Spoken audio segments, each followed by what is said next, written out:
Hello friends, मैं हूं पूनम बिष्ट अल्मोड़ा की पहाड़न और आप सभी का स्वागत है हमारे यूट्यूब चैनल पहाड़ी पूनम में।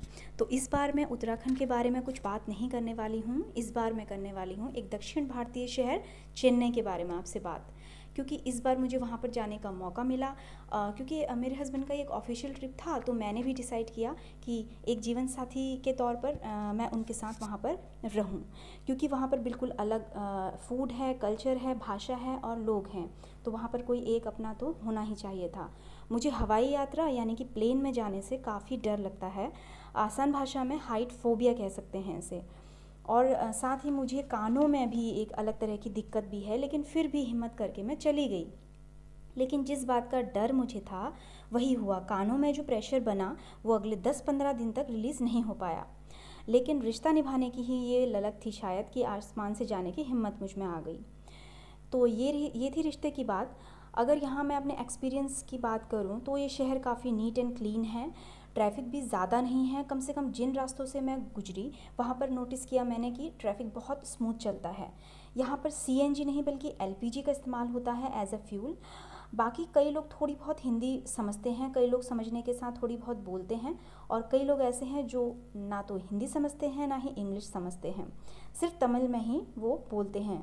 तो इसका एग्जांपल मैं आपको देती हूँ कि भाषा एक हर्डल कैसे बना मेरे लिए। यहाँ पर मैंने यहाँ पर आकर होटल के रूम के एक पूर्वी दिशा के कोने में एक छोटा सा मंदिर बना दिया था, क्योंकि कहीं भी जाइए आपके देवी देवताओं का आशीर्वाद आप पर हमेशा बने रहना चाहिए। उसके लिए उन्हें याद करना बहुत ज़रूरी होता है।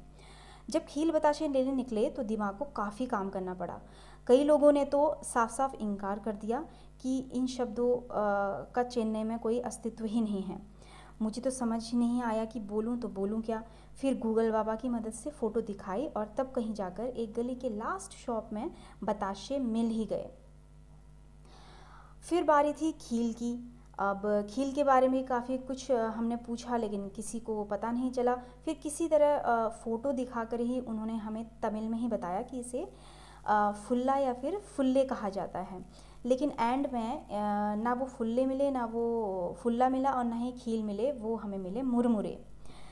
और गेंदे के फूल जब लेने गए तो मैंने मैरीगोल्ड भी कहा, गेंदा भी कहा, लेकिन मंदिर के बाहर खड़ी उस एक्चुअल तमिल ब्यूटी को वो कुछ समझ में आया ही नहीं, क्योंकि वो इतनी फ्लुएंसी के साथ तमिल बोल रही थी जैसे मुझे सब कुछ समझ में आ रहा है। रीज़न ये था क्योंकि मैं धीमी मुस्कुराहट के साथ उसके चेहरे को देखकर सिर भी हिला रही थी। फिर मैंने उसके टेबल पर फूल चेक किए और पीले गेंदे के फूल मुझे आखिरकार मिल ही गए।